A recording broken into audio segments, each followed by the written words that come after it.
তবে যাবার আগে শোনো ও হযরত জিবরাইল, আমার আল্লাহ তিনি শাইউন কাদির, এই আগুনের মধ্যে আমাকে বাঁচাতে পারে। জোরে বলুন সুবহান। কি ঈমান দেখেন বাপরে, আর আমাদের ঈমান কি?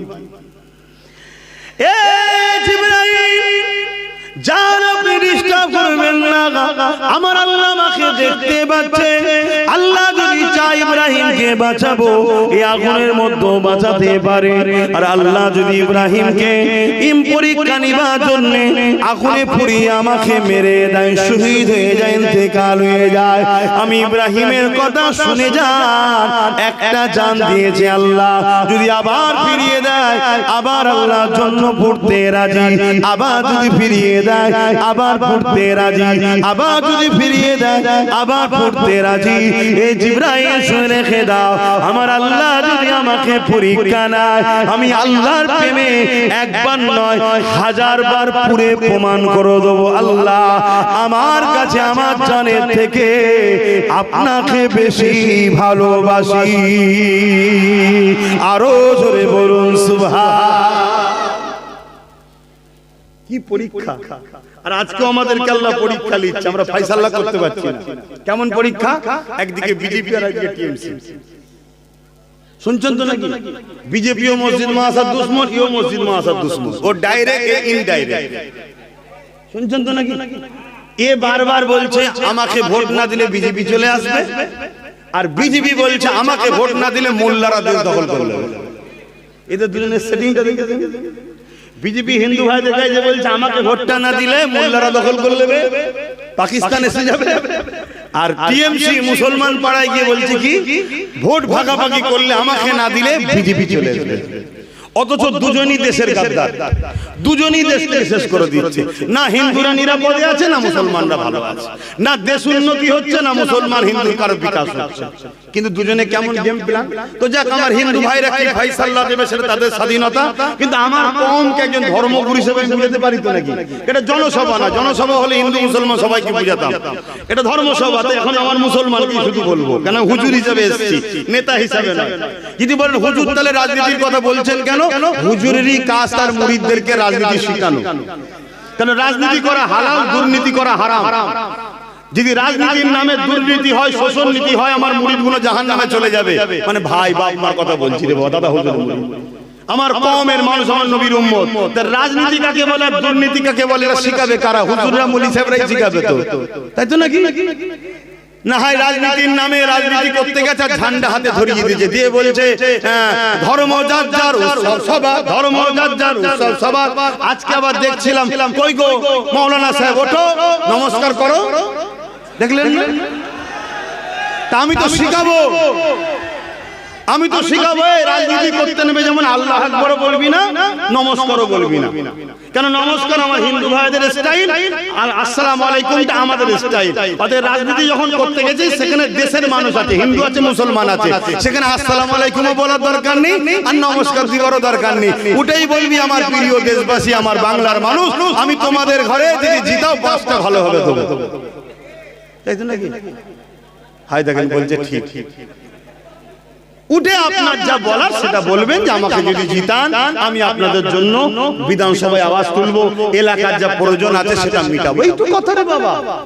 কিন্তু না, ওখানে বলতে পারছে না যে এটা আমাদের বলা যায় না। কেন? যদি আবার টিকিটটা ক্যান্সেল করে দেয়। এটা গেল, আবার আমার ঘরের একটা রয়েছে, টুপিটাকেই বাদ দিয়েছে। হাই রে তুই কি? হ্যাঁ ভাই ভাইয়ের জায়গায় ভাই, ভাই ভাইয়ের জায়গায়, রাসূলুল্লাহর আগে ভাই নয়, দিনের আগে ভাই নয়। আমি তাকে ব্যক্তি আক্রমণ করছি না, তার হিদায়াতের জন্য দোয়া যেমন চাইছি, ইনার হিদায়াতের জন্য দোয়া চাইছি। আল্লাহ এদের দুজনকে হিদায়াত করুক, বলুন আমিন। এ ভাই নাই বলে যে বলবো হিদায়াত হবে না তা নয়, একে আল্লাহ হিদায়াত করুক, এই শয়তানদের থেকে চলে আসুক, আমার ভাইটাও যেন ফিরে আসে, বলুন আমিন, বলুন আল্লাহুম্মা আমিন। এদের হিদায়াত দরকার, ঠিক না বেটি? কিন্তু এদের হিদায়াতের জন্য সবথেকে বড় ওসিলা হলো এদের হারা দরকার। আমার কথা কি কষ্ট পেলেন?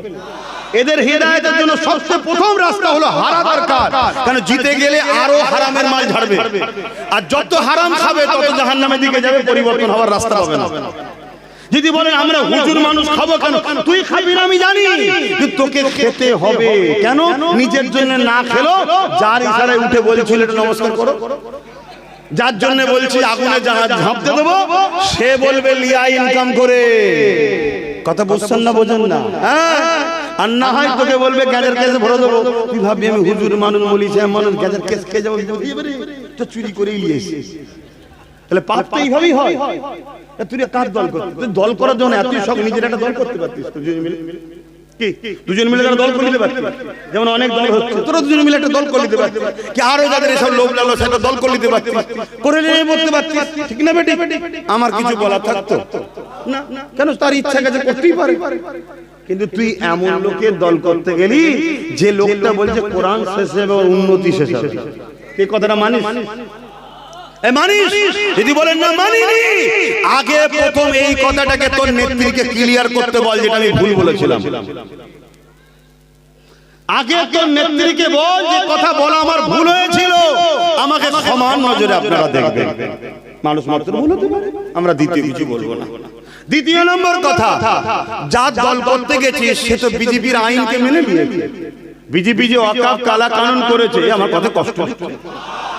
যদি আমার কথাই কষ্ট নেন তাহলে ফেরাউনের বিরুদ্ধে কেউ বলবেন না, নমরুদের বিরুদ্ধে বলবেন না, কারণ ফেরাউন নমরুদ ওরাও দিনের দুশমন ছিল, তখন মুসা নবী ইব্রাহিম ছিল, এখন মোহাম্মদ রাসূলুল্লাহ দিনের দুশমন আজকের এই ফেরাউন গুলো করছে। এরা রাজ ক্ষমতার জোরে ওয়াকফকে মিটাতে চাইছে। কেন্দ্র সরকার ওয়াকফ কালা কানুন করেছে, রাজ্য সরকার সে আইন মেনে নিয়েছে না লাইন? রাজ্য সরকার দুর্গাপুরে বুলডোজার দিয়ে মাদ্রাসা ভেঙেছে না ভাঙে? নদিয়াতে ঈদগাহ দখল করেছে না করে না? এই রাজ্যে ওয়াকফের জায়গার উপরে বিজেপির পার্টি অফিস আছে, যদি রাজ্য সরকারের পুলিশ চাইতো বাধা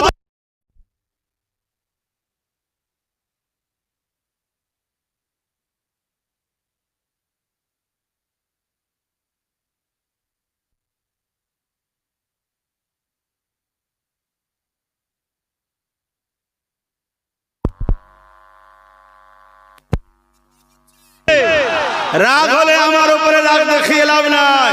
তুমি যদি তোমার দাদা দিদির দলকে ভালোবাসো আর তার বিরুদ্ধে বললে যদি তোমার রাগ হয়, তাহলে আমি আমার কোরআনকে ভালোবাসি, আমার কোরআনের বিরুদ্ধে যে বলবে তার উপরে রাগ হবে।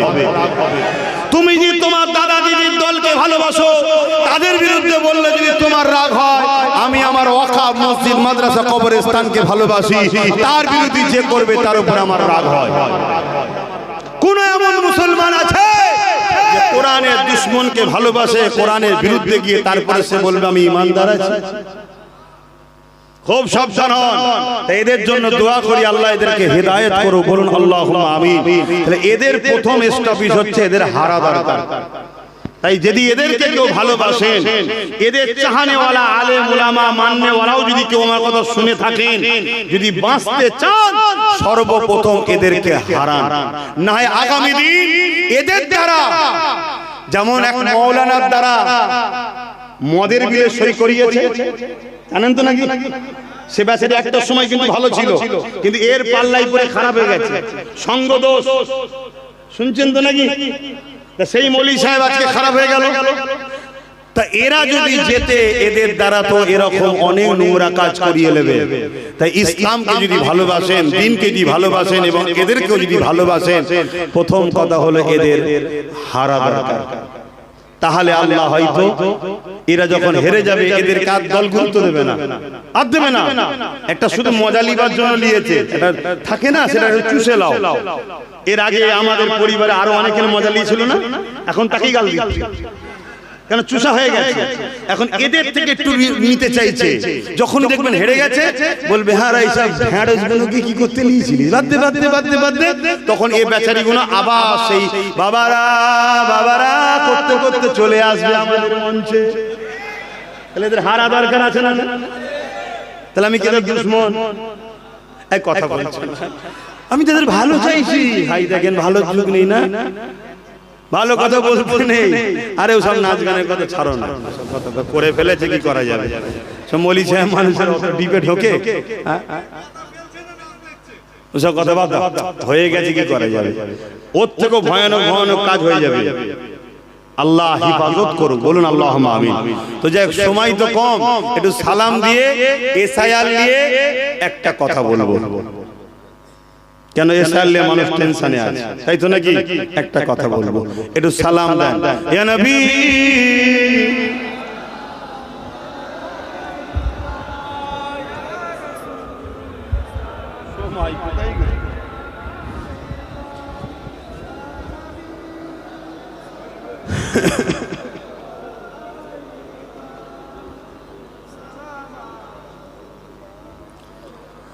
আমার ভাইরা, আমাকে যারা ভালোবাসো, তোমরাও তো রাজনীতি, তাই তো নাকি? রাজনীতি করো, করো, মানা করবো না, করতে হবে। দেশের নাগরিক করবে না, ভালো কাজ তো, মানুষ সেবা, দেশ সেবা। কিন্তু রাজনীতির নামে খবরদার কাউকে লুটবে না। দ্বিতীয় নম্বর, রাজনীতির নামে কারো ধর্মকে যেমন আঘাত দেবে না, নিজের ধর্মের বিরুদ্ধে কোনো কাজ করে ফেলবে না। আজকে অনেকে দেখছি রাজনীতির নামে ফুর্তি আনন্দ করছে, বাজনা বাজাচ্ছে, খবরদার এমন করবে না। তোমাদের ফুর্তি করতে মন যাচ্ছে, 93 লক্ষ তোমার দেশবাসী বাংলার নাগরিকের এখন নাম নিশ্চিত হয়নি, কিসের আনন্দ এত? আর পাশাপাশি এই বাজনা ইসলামে হারাম। আল্লাহ রাসূল বলেছে, একটা সময় মানুষের চেহারাকে শূকরের ন্যায়, বানরের ন্যায় বানিয়ে দেবে। কারণ কি? তারা এই নৃত্য, বাজনা এসব প্রদর্শন করবে, এগুলো নিয়ে হুড়োহুড়ি করবে। তা সেই জায়গায় এ থেকে দূরে থাকবেন। আমার ভালোবাসার মানুষদেরকে বললাম, যদি আমায় ভালোবাসো তাহলে আমার কথা শুনতে হবে, ঠিক তো নাকি? তুমি কাউকে ভালোবাসো, দল করতে গেছো, ভাই আমাকে তোর ভালো লাগে, তোর হয়ে বেরিয়েছি, তোর মিছিলে যাব, তোকে ভোট দেবো, সব ঠিক আছে। কিন্তু তুই যদি আমাকে আল্লাহ রসুলের থেকে সরাতে চাস, জুতো খুলে তোর মুখে মারতেও রাজি, তোর সাথে আমি কোনোদিন যেতে রাজি না। আমি স্পষ্ট কথা বলছি, আমি আমার আব্বা আম্মাকেও ভালোবাসি আল্লাহ রসুলের জন্য। আমি সেই ছেলে, আমি কাউকে চিনি না। হ্যাঁ, প্রয়োজন হয়েছে আমি আমার ভাইকে না পেয়েছি। আমার ভাই যদি কোনোদিন ভুল রাস্তায় চলে, আমি তাকে ধরি। একবার একটা রাগের মাথায় একটা নোংরা ভাষা বলেছিল আমার ভাই, আপনারা জানেন কি জানি না। আমি ঘরে ডেকে তাকে বলেছি, দ্বিতীয়বার যদি এই কথা তোর মুখে বেরোয়, নিজে যদি কন্ট্রোল না করতে পারিস, তাহলে রাজনীতি করতে হবে না। চলে রাগ হবে, লোক অনেক কিছু বলবে, নিজেকে কন্ট্রোল করতে হবে। বললো না, ওই মায়ের কান্নাটা দেখে আমি সহ্য করতে পারিনি। এক মায়ের কান্না দেখে যদি সহ্য না করতে পারি, আগামী দিন লাখো মায়ের কান্না বাঁচাবি কি করে? তাকে আমি বড় ভাই হিসেবে বুঝিয়েছি। হ্যাঁ, কিছু এআই ছবি করা যায়, সেসব ছবি করে আমার ভাইয়ের বিরুদ্ধে প্রচার করছে, আমার বিরুদ্ধে প্রচার করছে। যেমন আমার একটা ছবি দিয়েছে বিজেপির 3টে নেতা, দুটো লম্বা, একটা বেটে। লম্বা দুটোকে পাশে রেখেছে, আর বেটেটার মাথা কেটে আমার মাথা বসিয়ে দিয়েছে। খুব জোর আল্লাহ বাঁচিয়ে দিয়েছে। আল্লাহ যদি লম্বা কারো মাথায় দিত, তাহলে প্রমাণ করতে একটু সমস্যা হতো। আমি তো লম্বা মানুষ, বেটের মাথায় দিয়ে দিয়েছে বলে চট করে প্রমাণ হয়ে গেছে যে এটা ফেক। খোদা কিভাবে বাঁচাতে দেখছে। তো এইরকম দ্বারা অনেক কিছু এআই করা যায়। 30 সেকেন্ডের বক্তব্য আমার ছেড়েছে, এগুলো আলাদা জিনিস ভাই। কিন্তু হ্যাঁ, যদি অন্যের দেখা দেখি কেউ এই রাজনীতির নামে অন্য কোনো ধর্মকে আঘাত দাও, বা অন্য কোনো ধর্মের উৎসবকে নিজের কালচারের মধ্যে নিয়ে আসো, আমার ভালোবাসার মানুষদের বলবে এটা অন্যায় হচ্ছে, এটা ড্রামা, নাটক। নাটক করা উচিত নয়, মানুষের সঙ্গে ধোঁকা দিও না। তোমার কোনো কিছু নাই, তুমি মন্দিরে চলে গেলে। তুমি মন্দিরে কেন গেলে? তুমি কখনো গেছো না? তাহলে ভোটের সময় গেলে কেন? না, হিন্দু ভাইরা যদি এইটা মনে করে আমায় ভোট দেয়, তাহলে হিন্দু ভাইদের ধোঁকা দিলে তুমি কি ভোট লিবার জন্য তার কাছে গেছো? ঠিক তেমনই কোনো মুসলমান অমুসলিম যদি মসজিদে চলে আসে, ভাই কোনোদিন এসেছো না? এসেনি। আসলে কেন? না, মুসলমানরা যদি ভোটটা দেয়, তাহলে তুমি আমার মুসলিম ভাইকে মসজিদ দেখিয়ে বোকা বানাবো। এই নাটকটা করা উচিত না। তোমার ধর্ম, তোমার উৎসব তোমার কাছে, আমি দেশ সেবা করতে নেমেছি ভাই, আমাকে যদি সুযোগ দাও, আমি তোমাদের জন্য বিধানসভায় লড়বো। যেমন আমাদের চেয়ারম্যান নওশাদ সিদ্দিকী, সে 5টা বছর ভাঙড়ের মানুষের জন্য, বাকি 15টা কি বলে 11টা বছর জানা হয়েছে, এই 4 বছরে তার 10 গুণ বেশি ভাঙড়ে হয়েছে। 100 কোটি টাকার উপরে খরচ হয়েছে বলছে, শুনছেন তো নাকি? তো বাকি 10 বছর হয়নি কেন? কথা মাথায় ঢুকছে? তো এরকম যদি কেউ ভালো কাজ করতে চায়, করো। অসুবিধে নেই, ইসলামে নিষেধ নাই, কিন্তু রাজনীতির নামে জানো খবরদার এমন কোন কাজ না হয় যেটা অন্য ধর্মের উপরে আঘাত দিয়ে ফেললেন বা নিজেরও ধর্ম বিরোধী কোনো কাজ করে ফেললেন, এমন কাজে জড়াবেন না। এটা এই বলা শিখাবার রাইট আমার আছে না? না, এটা আছে বাপ, তাই আমি শিখাচ্ছি। হে নবী সালাম, ইয়া রাসূল সালাম, ইয়া হাবিব সালাম, সালাবাতুল্লাহ পড়িল আল্লাহ আরবানি, পোহালো দুঃখে রজনী, হইল জগৎ অনুরানী, আমিনা নয়নের মনি, ইয়া নবী সালাম, ইয়া রাসূল সালাম, ইয়া হাবিব সালাম, সালাবাতুল্লাহ। ছোট্ট করে একটু এক লাইনে একটু এসআইআর একটা কথা বলবো, দোয়া করে দেবো। সকলে বসে, তাড়াতাড়ি বসে, নামাজ পড়বে না।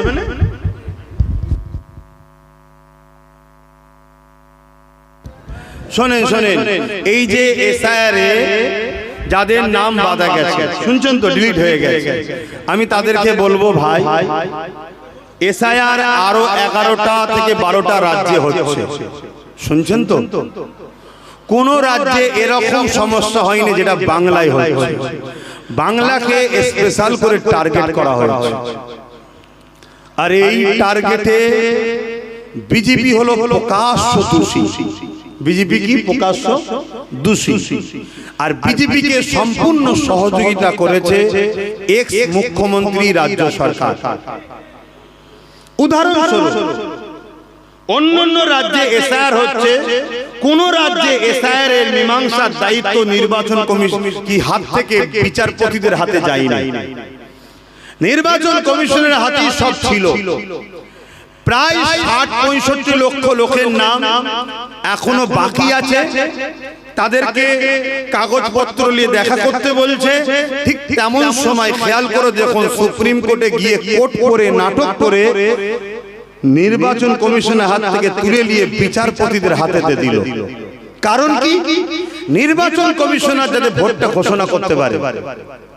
কারণ নির্বাচন কমিশনের হাতে থাকলে আমরা আন্দোলন করতে পারতাম যে আপনার নাগরিকের ভোটের সমস্যা মিটাই না, আধার কার্ডে ভোটার কার্ডে আপনি ভোট ঘোষণা করলেন, তার মানে, কিন্তু তাকে দিয়ে দিল কোথাও বিচারপতির হাতে। আর বিচারপতি বলছে এটা তো আমার কাজ নয়, ভোটকে ঘোষণা করবে না করবে, আমাকে দায়িত্ব দিয়েছো, আমি দেখছি, আমার যেটা সন্দেহ হবে আমি কেটে দেবো।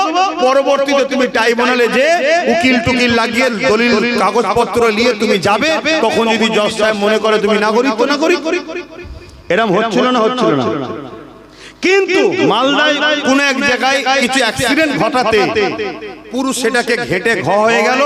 এখন ঘোষণা শুনছি কি, যা হবে ভোটের পরে হবে। আদৌ ভোটের পরে হবে কি হবে না কোনো গ্যারান্টি আছে? এই যে 93 লক্ষ কম বেশি মানুষ আজকে বিপদে পড়েছে, এর জন্য সম্পূর্ণ দোষী কেন্দ্র সরকার। আর সেই সরকারকে সম্পূর্ণভাবে যে বাঁচাতে সহযোগিতা করছে সেটা হলো এক্স মুখ্যমন্ত্রী রাজ্য সরকার। আমার সঙ্গে আপনারা কি একমত হতে পারছেন? যদি না হন তাও বলবেন, একমত করা হতে পারছেন, হাত তুলে সাক্ষী দেন। ব্যাস, এই যে মানুষকে ফাঁসানো হলো, যে মানুষকে ফাঁসায় সে জালিম না জালিম নয়। দ্বিতীয় নম্বর চলে আসেন ওয়াকফ, অর্থাৎ ইসলাম ধর্মের ধর্মীয় সম্পদ, মসজিদ, মাদ্রাসা, কবরস্থান, ঈদগাহ, খানকা, এটাকে কেউ যদি জুলুম করে ধ্বংস করে দিতে যায়, সে জালিম না জালিম নয়। কেন্দ্র সরকারি ওয়াকফকে মিটাতে চাইছে না চাই না, রাজ্য সরকার সাথ দিয়েছে না দেয়নি? জোরে বলো। তাহলে এরা দুজনই ওয়াকফের বন্ধু না দুশমন? জোরে বলো। দুশ্মন যে হবে আমার মসজিদ মাদ্রাসা, সে জালিম না জালিম নয়। এবারে চলে আসুন রাসূলুল্লাহর একটা হাদিস, এখানে আমার উলামা ভাইরাও রয়েছেন, রাগ না করে চশমা খুলে দিয়ে আসুন। কি ভুল হচ্ছে আব্বাস সিদ্দিকীর বুঝান, কিন্তু মনে রাখবেন বিপদে আমি আছি, আপনিও আছেন। আপনি ফুরফুরাওয়ালা হন, তাবলীগওয়ালা হন, দেওবন্দিওয়ালা হন, বেরেলিওয়ালা হন, আর যে কোনো ওয়ালা হন, বিপদে কিন্তু আমি আপনি উভয়ই রয়েছি। কেন কবরস্থান আপনার আমার, মসজিদ আপনার আমার, মাদ্রাসা আপনার আমার, সবটা টার্গেট। তাই মনে রাখবেন, ব্যাপারটা বুঝার চেষ্টা করুন।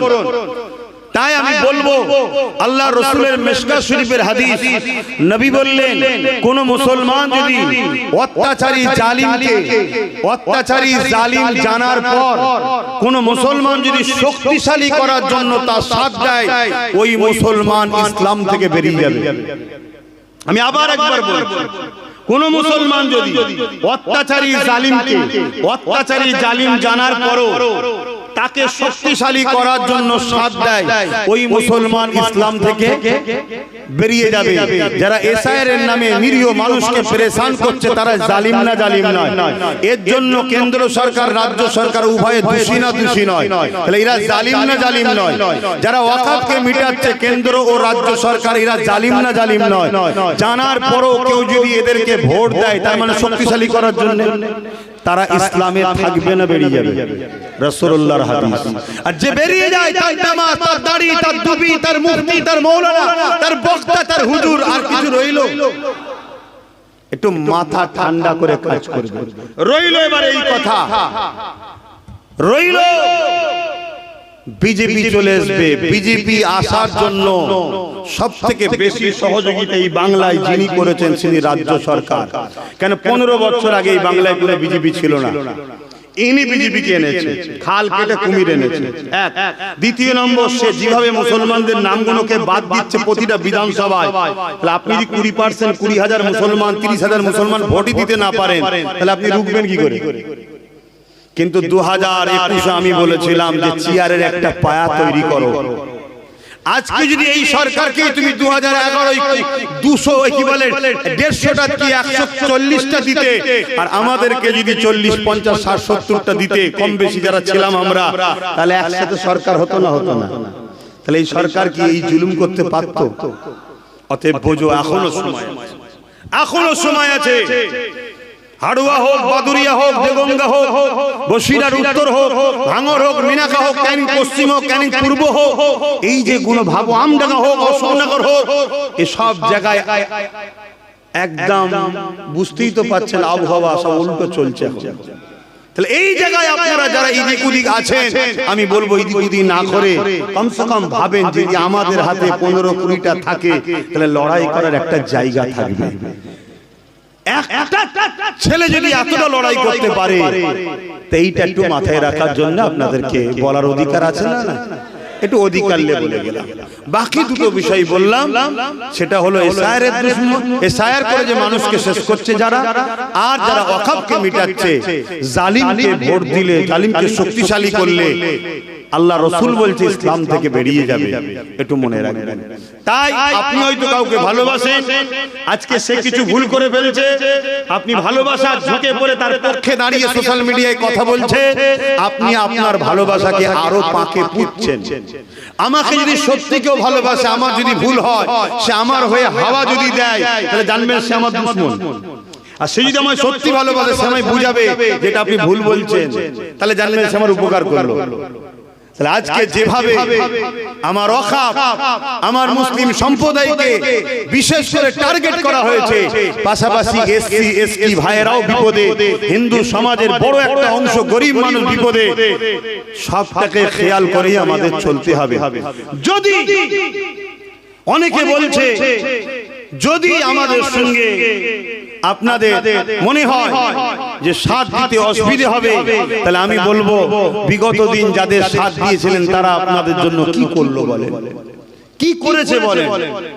সেই জায়গায় আমরা তো বেশি কিছু বলছি না, আমরা শুধু ডিফেন্স করার মতো একটা শক্তি আমাদেরকে দেন, একটা ডিফেন্স করার মতো শক্তি নিজেদের হাতে একটা রাখেন, এটা দরকার আছে না নাই? কেন? বাই চান্স যেমন আজ ঠকালো, এশায়ার হতে দেবো না, আমার লাশের উপর দিয়ে হবে, হইয়ে দিল। ওয়াকাফ আমাদের ব্যাপার নয়, দিল্লি চলে যাও আন্দোলন করো, বলেছে তো নাকি? তাহলে আপনাদের তো দিন এসছে, বলবেন তো দিল্লি চলে যাও, বলবেন না? তো সেই জায়গায় এই যে ফাঁসিয়ে দিল, আজকে বলছে নাকি এনআরসিতে কাউকে ক্যাম্পে যেতে দেবো না। তো এ যা না বলে সব হ্যাঁ হয়। তাহলে কালকে আপনার হয়ে লড়বে কে? যদি সেই জায়গায় যদি আপনার পাশে নবী বংশের আওলাদ, দাদা পীরের আওলাদ, নওশাদ ও তার সাথে 15-20টা যদি থাকে, লড়াই করার একটু হলেও তো লোক পাবেন নাকি? একটু মাথায় রাখবেন। এটুকু বললাম, কি খারাপ দিলেন? যে আমি আমার বাপ, আমার মা, আমার ভাই, আমার বোনকে তো বুঝাবো নাকি যে খবরদার রাজনীতি করতে গিয়ে যেন ঈমান হারানা হয়ে যায়। কেন এমন লোককে সাথ দেবেন না যে আপনার দ্বীনের ক্ষতি করছে। হ্যাঁ, আমার কাছে দুটো অপশন এসেছে, একটা মুসলমান, একটা হিন্দু। মুসলমান সূরাতে কিন্তু দ্বীনের দুশমনের সঙ্গে হাত মিলিয়েছে, অমুসলিম কিন্তু দ্বীনের দুশমন নয়, আমাদেরই লোকের সাথে হাত মিলিয়েছে। আমার কাছে এই অমুসলিম কোন জাত দেখবো না, এ আমার মসজিদের যদি উপকার নাও করে, ক্ষতি যখন করেন, এর সাথ আমি দেবো। ও মুসলিম সেজে মসজিদের যখন ক্ষতি করছে, ওর সাথ আমি দিতে পারবো না। কথা কিছু মাথায় ঢুকছে? কারণ রাজনীতি আমি চাই না আমার মসজিদ নেতারা করে দিক, আমার মাদ্রাসা নেতারা করে দিক, ওর জন্য আমরা আছি না নাই। কিন্তু আমি এটা চাই আমার মসজিদ মাদ্রাসার ক্ষতি যেন করো না। তাই তো নাকি? তুমি রাজনীতি করছো, রাজনীতি করবে যাও, মানুষের রুজি রুটি শিক্ষা স্বাস্থ্যের কথা ভাবো। আমার মসজিদের তোমাকে ভাবতে হবে না, বিরোধীও করতে হবে না। কিন্তু তুমি তো ভাবলে না, উপরন্ত নিউ টাউনে আমার জায়গায় আমি মসজিদ করছি, তুমি করতে দিলে না এখনো। আর তুমি রাজকোষের টাকা দিয়ে সেখানে ধর্মস্থান তৈরি করছো, এটা কি তুমি ঠিক করছো? তাহলে বলো, তাহলে আজকে আমাদেরকে কোণঠাসা করা হচ্ছে কোন পাওয়ারে? রাজ পাওয়ারে। তাহলে আমাদেরও রাজ পাওয়ার হাতের দরকার আছে না নাই? আমি হুজুর করিনি, ইমাম করেনি, মুফতি মৌলানা করেনি, কিন্তু আমরা তো ডিরেকশন দেব। এই যুব সমাজ, না আমি পিছনে আছি, না না, যেমন দরগারি করি হুজুর তোমার দেওয়াঙ্গা থেকে দাঁড়িয়েছিল, দাদা হুজুরের খলিফা ছিলেন, কথা বুঝে আসছে? দরগাপুরি হুজুর দাঁড়িয়েছিলেন, দাদা হুজুরের খলিফা সম্ভবত নাকি ছিলেন? হ্যাঁ, তিনাকে দাদা হুজুর বাবা মুরিদদের ঘরে বলেছিলেন, বাবা একটু খেয়াল করো। এই তো কথা, দাদা হুজুর করেননি, কিন্তু তার তো খলিফা দাঁড়িয়েছে। তা আমি করবো না, আমার যুব সমাজ দাঁড়াবে। কথা বুঝে আসছে? আমার ভাইকে ডাইরেক্ট দিয়ে দিয়েছি, যা তুই যা। কেন? আমি একটা অন্য জগতে চলে গেছি, তুই যা। কথা বুঝে আসছে না নাই? মনে রাখবে, আমাদের হাতে যার উপরে পাকড় থাকবে, যাকে আমরা ধরতে পারবো, যদি কোনো উপকার হয়, কোনো অসুবিধে হয়, তার দ্বারা আমি তো করে দিতে পারবো। ঠিক তো নাকি? আজকে কোনো লোক বিপদে পড়ে গেলে আমার কাছে আসলে, নওশাদ যদি নাও পাই, আমি সঙ্গে সঙ্গে ফোন করে বলি, এই সমস্যাটা হয়েছে, দেখে দিবি তো? ও সঙ্গে সঙ্গে দেখে দেয়। তাহলে এইগুলো আপনারা বুঝবেন। আপনাদের এলাকায়, আশপাশে, এটা কি এলাকা? হাড়ুয়া, দেগঙ্গা, এই যে দেগঙ্গা, হাড়ুয়া, বসিরহাট, উত্তর, এইসব এলাকায় যদি আমার ভালোবাসার মানুষ যারা, যাদের উপর আমার কথা চলবে, তাহলে কিছু হলে আমি তাকে তো বলে করে দিতে পারবো। এগুলো মাথায় রাখবেন। তো যাক, আগামী দিন হয়তো এই নাগরিকত্ব পেতে গেলে কি লড়াই হবে না হবে, সেই লড়াই তো করতে হবে। কেন 93 লক্ষ লোক তো চারটিখানি ব্যাপার নয়। আমি আগেও ছিলাম, আজও আছি, লড়াই যত বড় হোক করতে হবে। কিন্তু মনে করি প্রশাসন আমাদের সামনে বাধা হয়ে দাঁড়াবে, তাই তো নাকি? তো প্রশাসন যাদের কথা শুনবে, সেরকম কিছু লোক যদি আমাদের হাতে থাকে, তাহলে লড়াইটা একটু জোর হবে। এটা ভাবার যদি হয় ভাববেন, না ভাবার আমি কি করতে পারি? সংক্ষেপ সময় অনেক কিছু বললাম, আবার একবার বলি, যাদেরকে আমরা ভালোবাসি তারা ভুল পথে চলে যাচ্ছে, আল্লাহ তাদেরকে হেদায়েত করুক, বলুন আল্লাহুম্মা আমিন। তাদেরকে যদি ফিরাতে চাই, সবচেয়ে বড় বিষয় হারা দরকার। আল্লাহুম্মা আমিন। আয় আল্লাহ, এই সংক্ষেপ সময় দিনের স্বার্থে, দিনের পক্ষে এবং দিনকে যারা ক্ষতি করছে তাদের থেকে দূরে থাকার লক্ষ্যে কিছু কথা বললাম। আল্লাহ, বলা করার মধ্যে কিছু ভুল ভ্রান্তি মাফ করে দিন। আল্লাহ রহমতকে সওয়াব দেন, আমার নূর নবীদের সওয়াবখানা পৌঁছে দেন। হুজুর আব্বাজান, আম্মাজান, পরিবার, সাহাবা, সাহাবিয়া, চার নবী, চার ইমাম হুজুরদের সওয়াব পৌঁছে দিন। আল্লাহ, আমার সুলতানে হিন্দ গরিবের নামাজের উপরে সওয়াব পৌঁছে দিন। আমার দেশের যত আল্লাহর ওলি মাহবুব বান্দা বান্দা-বান্দি প্রত্যেকের হৃদয়ে সওয়াব পৌঁছে। তাম বিশ্বে প্রতিটা ঈমানদার নরনারীদের জানমাল হেফাজত করুন। আমার দেশের মুমিন মুসলমানদের জানমাল হেফাজত করুন। আল্লাহ তাম পৃথিবীতে যত মানবপ্রেমী মানুষ আছে, বিশেষ করে আমার দেশের হিন্দু, দলিত, আদিবাসী, সাঁওতাল, বাগদি, খ্রিস্টান, মতুয়া, এসসি, এসটি, যারা গরিব, অসহায় এবং মানবপ্রেমী মানুষ আছে, প্রত্যেকের মনে মানব বন্ধন দেন, প্রত্যেকে সুখে শান্তিতে একে অপরে মিলেমিশে থাকার তৌফিক দেন। আমার দেশের সেনাবাহিনী, পুলিশ বাহিনী, বিএসএফ বাহিনী, তাদেরকে সুস্থ ভালো রাখেন।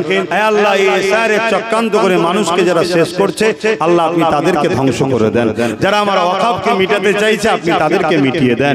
হে আল্লাহ, আমার ভাই নওশাদকে আপনি কামিয়াবি দেন, তার সাথীদেরকে কামিয়াবি দেন। হে আল্লাহ, রহমত করে দয়া করে আমাদের ওয়াকফকে আপনি হেফাজত করেন। মসজিদ, মাদ্রাসা, কবরস্থান, ঈদগাহ, খানকাকে হেফাজত করেন। আল্লাহ, কোরআনের জন্য, দ্বীনের জন্য, হকের জন্য আমাদেরকে কথা বলার তৌফিক দেন। হে আল্লাহ, দয়াময় দয়া করে, রহমত করে, মেহেরবানি করে, হে আল্লাহ, আমাদের বেশ সিলসিলার আলেম উলামা, পীরের আওলাদ যারা আছে সবাইকে মিলেমিশে থাকার তৌফিক দেন। যারা ভুল ভ্রান্তি, খারাপ রাস্তায় চলে যাচ্ছে, আল্লাহ তাদেরকে হেদায়েত দান। আয় আল্লাহ, লোভ লালসা থেকে ফিরিয়ে আনেন। আয় আল্লাহ, খাস করে আমার ভাইকে খারাপ রাস্তা থেকে, ভুল রাস্তা থেকে দূরে থাকার তৌফিক দেবেন, লোভ লালসা থেকে দূরে থাকার তৌফিক দেবেন। আয় আল্লাহ, নওশাদকে আপনি মানুষের জন্য, দেশের জন্য আল্লাহ সেবা করার রাস্তা খুলে দেন। আল্লাহ, রহমত করে ভাঙড় থেকে আবার জিতাবেন। আল্লাহ, এই আশপাশে যারা তার সাথীরা আছে তাদেরকেও কামিয়াবি দান করবেন। আল্লাহ, আল্লাহ, আমার নলেজ সিটিকে আপনি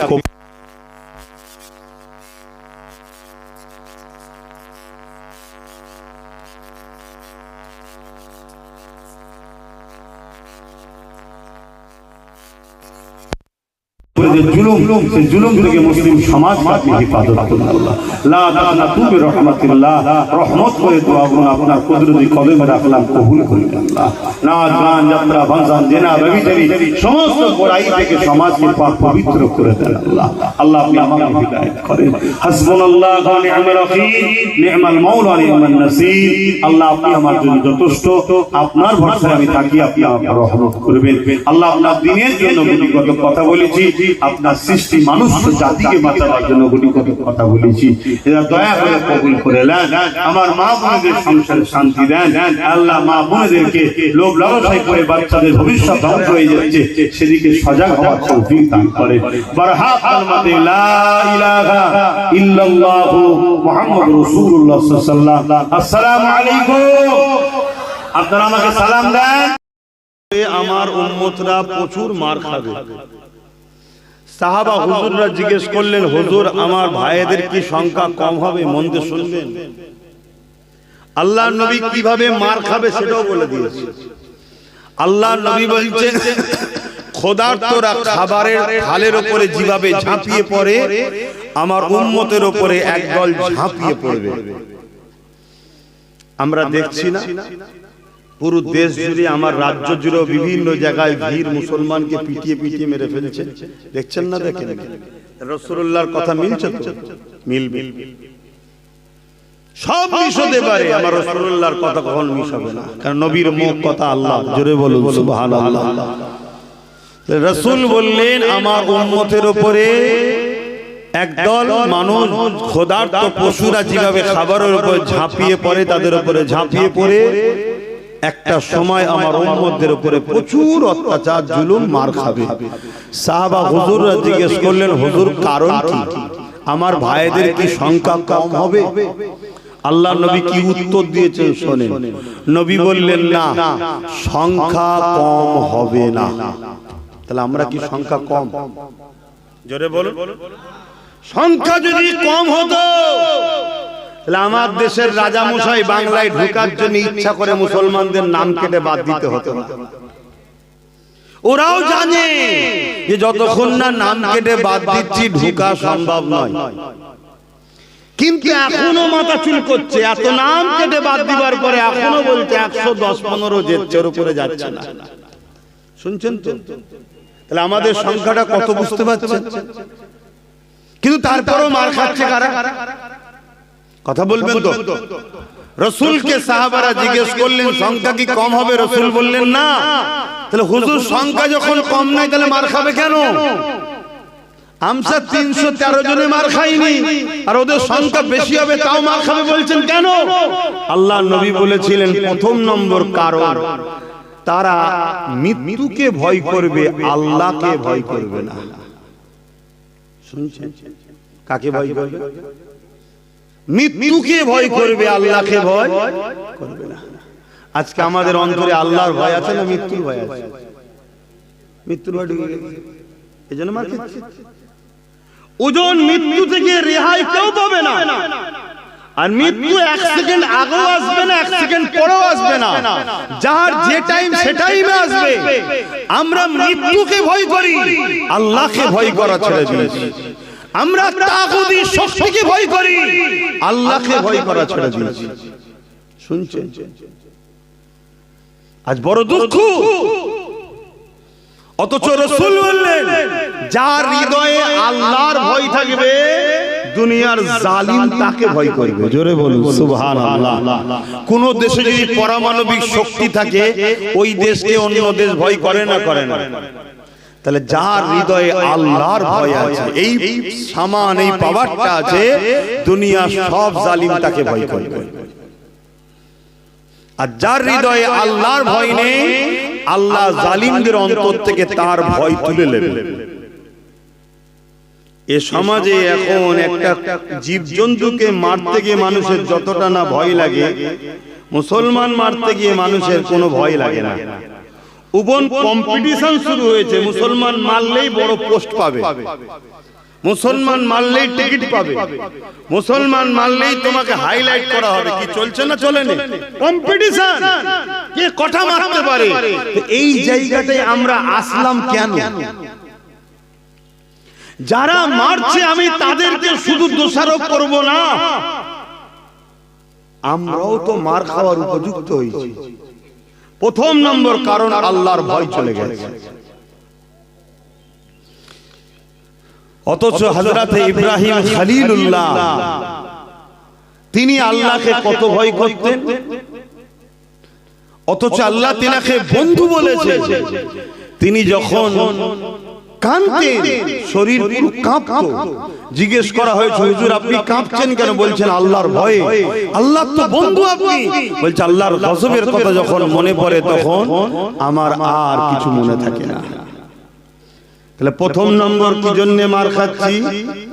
খৌফ ইলাহি বেরিয়ে গেছে। তাহলে মার যদি না খেতে চাই, কি ঢুকাতে হবে? খৌফে ইলাহি। আর আল্লাহর ভয় যার হৃদয়ে থাকবে, সে কখনো দুনিয়ার জালিমের চাটুকারিতা করবে না। দুনিয়ার কোন সন্তান অত্যাচারী, স্বৈরাচারী, জালিমের নেতৃত্বকে মেনে, জোরে বলো, নেবে না। কেন? তোর জুলুম রাখতো, আমি আমার আল্লাহকে ভয় করি। জোরে বলো সুবহানাল্লাহ। দ্বিতীয় নম্বর কথা রাসূল বললেন, আমার উম্মত লোভী হয়ে যাবে, এজন্য মার খাবে। আজকে আমরা লোভী হয়েছি না? কথা বলে, কথা বলে হয়েছে। এতটা লোভী হয়ে গেছি, অবাক লাগছে। ইতিহাস পড়েছিলাম, ইমামে হুসাইন পাকের কারবালার ইতিহাস পড়েছিলাম। ইমামে হুসাইন পাক সেদিন ইজিদের বিরোধী করেছিল। কে জিতছিল? মন দিয়ে শুনবেন, আজকের জালিম শাসকদের সঙ্গে মিলাবেন। এজিদ একটা অত্যাচারী শাসকের নাম, এজিদ একটা সমাজ বিরোধী শাসকের নাম, এজিদ একটা খুনি শাসকের নাম, এজিদ একটা শরাবী শাসকের নাম, এজিদ একটা প্রজাদের উপরে অত্যাচারী শাসকের নাম, এজিদ একটা তার দরবারে নারীর নাচ নিয়ে আনন্দ ফুর্তি করত। এইরকম একটা বদমাই, লম্পট, চরিত্রহীন, জালিম, অত্যাচারী, খুনি শাসক ছিল এজিদ। আজকে যদি কারো সঙ্গে এই খসলত গুলো মেলে, মনে রাখবেন আজকের দিনে সে হলো আজকের এজিদ। আমাদের মধ্যে অনেকে মনে করে যে কারবালা শুধু ইমাম হোসেন পাকের হয়েছে। না না, কারবালা প্রতিটা যুগে যুগে হচ্ছে। কারবালা শুরু করেছে ইমাম হোসেন পাক, প্রমাণ করে দিয়েছে। নিজের ধর থেকে কল্লা কেটে দিতে রাজি আছি, কিন্তু অন্যায়ের সঙ্গে হাত মিলাতে রাজি না। সেদিনও হাত ছিল, আজও হাতই আছে। সেদিন ছিল হাতের উপরে হাত রেখে সাপোর্ট করে, এখন সুইচ টিপা। শুনছেন তো নাকি? সেই হাতেরই ব্যাপার আছে। শুনছেন তো? এজিদ জালিমের নাম, জুলুমের নাম, অত্যাচারীর নাম, খুনির নাম, চরিত্রহীনের নাম, লুটেরার নাম, প্রজাদের উপর অত্যাচারীর নাম। আজকে যদি কোন শাসক এরকম থাকে তাহলে জানতে হবে আজকের দিনে জালিম এজিদ, ঠিক না বেটা? আর আজকে যদি এই এজিদের আপনি সাথে থাকেন তাহলে আপনি নিজেকে আয়নার সামনে দাঁড় করিয়ে বলবেন, আমি যদি সেদিন থাকতাম আমি সেদিনও সেই এজিদের পক্ষে দাঁড়িয়ে হোসাইনের বিরুদ্ধেই আমি থাকতাম। শুনছেন তো? আর আজকে যদি কোন মুসলমান আজকের এজিদের বিরুদ্ধে থাকেন, আপনি ফখর করে বলুন, আল্লাহ যদি সেদিন আপনাকে রাখতো আপনি হোসাইনের পক্ষেই দাঁড়াতেন। জোরে বলুন সুবহানাল্লাহ। শুনছেন তো নাকি? দুটো দিক, একটা রহমানের, একটা শয়তানের, একটা জুলুমের, একটা ন্যায়ের, একটা অন্যায়ের, মিথ্যার আর একটা সত্যের। সেদিন মিথ্যার দিকে ছিল এজিদ, সেদিন মিথ্যার দিকে ছিল আবু জেহেল, উতবা, সাইবা, সেদিন শয়তানের দিকে ছিল ফিরাউন, সেদিন শয়তানের দিকে ছিল নমরুদ। আজকের দিনও এরকম জালিম আছে না নাই? একটু কথা বলছেন না কেন? সেদিন এজিদের কাতারে 13,000 হাফেজ আলেম মুফতি ছিল, জানেন? একটু হ্যাঁ কি না বলবেন? আমার আম্মা গুলো শুনছে তো মাইকের আওয়াজ? একটু শুনুন। আম্মা, আমরা কোন পীরের ধর্ম মানি না, কোন পীরজাদার ধর্ম মানি না, কোন মুফতি মৌলানা বক্তার ধর্ম আমরা মানি না। আমরা মানি আমিনার লালের দিন মানি। জোরে বলুন সুবহানাল্লাহ। যারা আমিনার লালের দিনের পক্ষে হবে, সে যদি তার বাপ চাষিও হয়, তার বেটাকে নিয়ে নারে তাকবীর আল্লাহু আকবার দেব। আর আমিনার লালের দিনের দুশমন যদি হয়, আর তার বাপ যদি জগৎ বিখ্যাত ওলি হয়, বাপকে বাপের সম্মান দেব, কিন্তু বেটাকে আমরা মেনে নেব না। কেন? আমরা মুহাম্মদ রাসূলের দিন মানি, কারো বাপের দিনকে আমরা মানি না। শুনছেন তো নাকি? হ্যাঁ, সিস্টেম দুটো ছিল, আজও আছে। ফেরাউনের পক্ষে না বিরুদ্ধে? জোরে বলুন। নমরুদের পক্ষে না বিরুদ্ধে? এজিদের পক্ষে না বিরুদ্ধে? কেন ভাই, এরা কি করেছে? জুলুম, ইসলাম বিরোধী, মানবতার বিরুদ্ধে, তাই তো নাকি? আজকের কেউ যদি ফেরাউন, নমরুদ, এজিদ হয়, তার পক্ষে আপনি দাঁড়াতে পারবেন? আর যদি দাঁড়ান আর ফেরাউনের বিরোধী করেন, তা ফেরাউন তো বলবে, হ্যাঁ আমি কি দোষ করলাম? তুই যার সাথে আছিস তার আর আমার মতো তো পার্থক্য নেই। সে আজকের জালিম, আমি তখনকারের জালিম। কথা শুনছেন না? শোনেন। মুনাফিককে চিনুন, মুনাফিককে বুঝুন। তাহলে আজ যদি কেউ মনে করে, ও আল্লাহ, মৌলানা সাহেব গেছে যখন, মুফতি সাহেব যখন গেছে, হুজুর সাহেব যখন গেছে, তাহলে মনে হয় এবারে হালাল হয়ে গেছে, এরকম কেউ ভাবছেন না? তার জন্য আমি একটা দলিল দিয়েছি, শোনেন। দলিল: কারবালার মাঠে একদিকে হোসাইন পাক আর একদিকে এজিদ বাহিনী। এজিদ বাহিনীর সংখ্যা 25,000। কত? আর হোসাইন পাকের মাত্র 72 জন। ইখতিলাফ আছে, 72টা, বেশিরভাগ মশহুর 72 জন। এই যে এজিদের 25,000 আছে, এই 25,000 এর মধ্যে 3,000 হাফেজ আছে, 3,000 মুফতি আছে, 7,000 আলেম রয়েছে। তরোয়াল নিয়ে এসছে হোসাইনের বিরুদ্ধে লড়বে। তাহলে 13,000 হাফেজ আলেম মুফতি হোসাইনের বিরুদ্ধে লড়তে এসেছিল, তাহলে কি এজিদ ঠিক ছিল? এক কথা বলছে না তো? মুফতি সাহেব রয়েছে তো, হাফেজ সাহেব রয়েছে তো, মৌলানা সাহেব রয়েছে তো, এখন তো আবার হুজুরও আছে। হ্যাঁ, তাহলে জায়েজ হবে না? ঘাবড়ে যাবেন না, মরতে হবে। আল্লাহ আমাদের পরীক্ষা নিচ্ছে। আমাদের বাপকে আল্লাহ পরীক্ষা নিয়েছে না? নাই। সৈয়দনা ইব্রাহিম আলাইহিস সালাম হক কথা বলেছে, গরিবের পক্ষে, ন্যায়ের পক্ষে, তাওহীদের পক্ষে যখন কথা বলেছে, তখন তৎকালীন যে জালিম শাসক ছিল, নাম কি বলুন?